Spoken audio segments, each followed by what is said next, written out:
Hey everybody, and welcome to another edition of Can Do Entertainment Presents May the Force Be With Who. Now, anybody that saw those horrible two videos I posted last night after I broke my own rule of don't drink and post YouTube videos, I apologize. Tried to do an observant comment for WWE SummerSlam 2016, had a little too much to drink and made some really bad videos, but they're gone now, so moving on. Today we're going to do the long overdue review of Suicide Squad, and you're probably going, hey man, that movie's been out for 2 weeks. Why has it took so long? Well, because my ass has been broke and hadn't been able to go to the movie, but finally was able to see it over the weekend. So, our review of Suicide Squad today.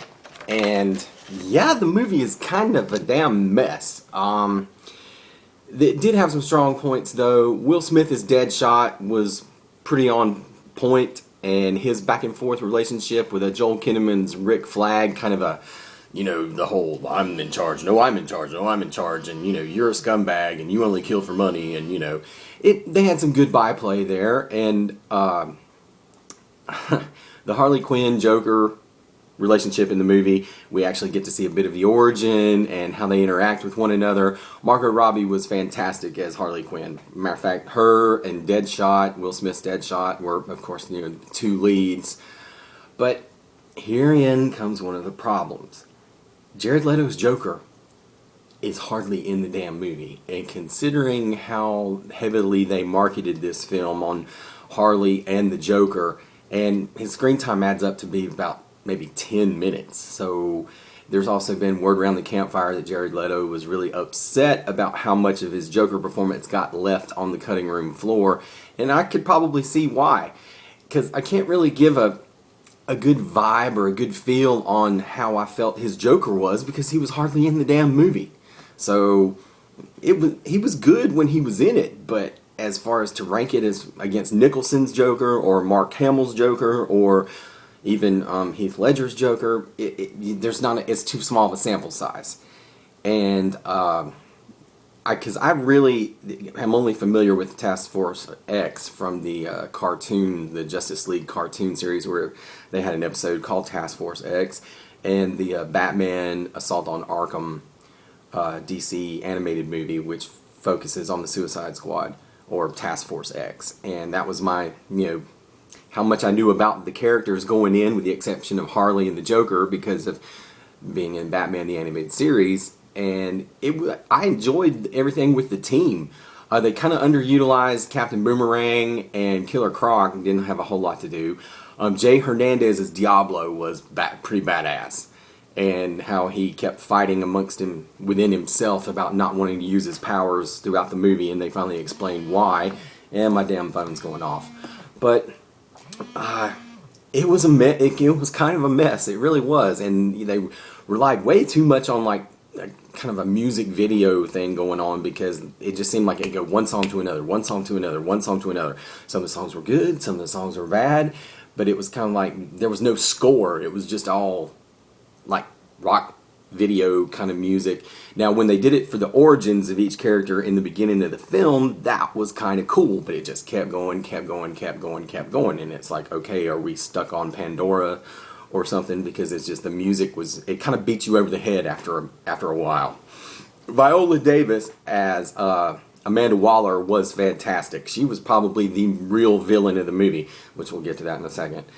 Like I said, I was more familiar with Task Force X / the Suicide Squad from the cartoons, but actress CCH Pounder, who originated that role in doing the voiceovers for those two cartoons, he set a really high standard, and Viola Davis completely met it. She's cold, she's ruthless. At one point, Will Smith looks at her and goes, "That's gangsta."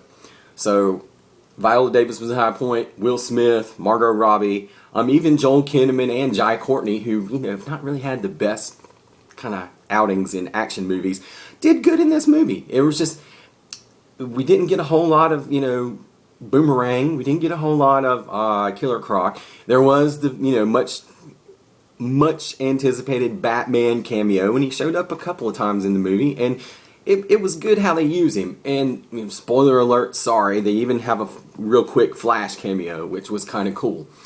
And if you're gonna go see this movie and you've not already seen it, there is a post credits scene, I think the first one for the DCU, so you might want to stick around for that. Now the main villain. Uh, it kind of made sense in a way, if you really paid attention. Shut up, I'm doing something.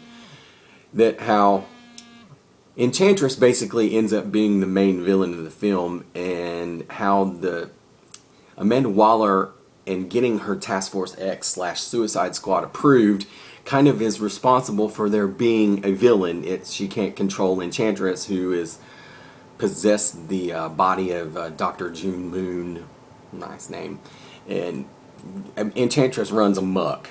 But there's not a clear what exactly she's doing. She's going to make a machine to destroy the world or whatever out of garbage in Midway City.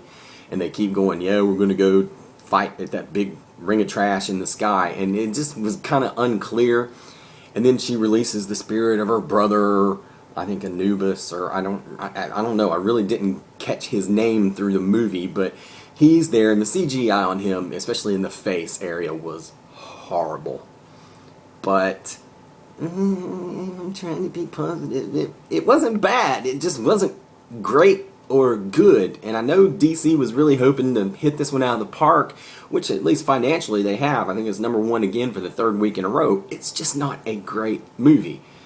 And it's almost in some areas, like especially with the music, like they're trying real hard to be DC's version of Guardians of the Galaxy, which not quite. But there's a lot of action, there's a lot of humor, there's just not a lot of Joker. Very little bit of Joker, actually. But it's not a bad movie. And for people who, hated BVS, I got to say, well, that's your opinion, and everybody has opinions, and some people have hated Suicide Squad. I thought it was an alright movie. It was by no means a masterpiece, but it was okay. It definitely had some issues. It definitely had some problems. There's been some talk of where David Ayer might have had a separate cut of the movie, and DC wanted him to lighten it up a little bit, and that might be why we got Joker scenes trimmed. So there could be a ultimate cut of Suicide coming. An ultimate cut of Suicide Squad coming, just like we got an ultimate cut of BVS when it hits DVD and Blu-ray. So it's kind of like, well, you get an ultimate cut, and you get an ultimate cut, and you get an ultimate cut. But so now the fate of the DC Cinematic Universe rests on Wonder Woman, which hopefully after the trailer we saw at Comic-Con for Wonder Woman will kick ass, because the trailer certainly did. I'm going to give Suicide Squad a 3 out of 5. Especially if you're a fan, you will enjoy it. If you're not a big fan of comic book movies, you might be like, what the hell is going on here? But Will Smith was very good. Probably the best Will Smith performance I've seen in a while. Margot Robbie was fantastic as Harley Quinn. Viola Davis was great, very evil as Amanda Waller, manipulating, controlling everything. And, there's the Batman cameo, the Flash cameo. And it's got a lot of action. It just don't make a whole lot of damn sense. It just really doesn't. But anyway, like I said, 3 out of 5 on Suicide Squad. You should check it out. Alright, that's going to do it for this episode. I'm out. Gotta go to work. So, till next time, keep on keeping on, and may the Force be with who?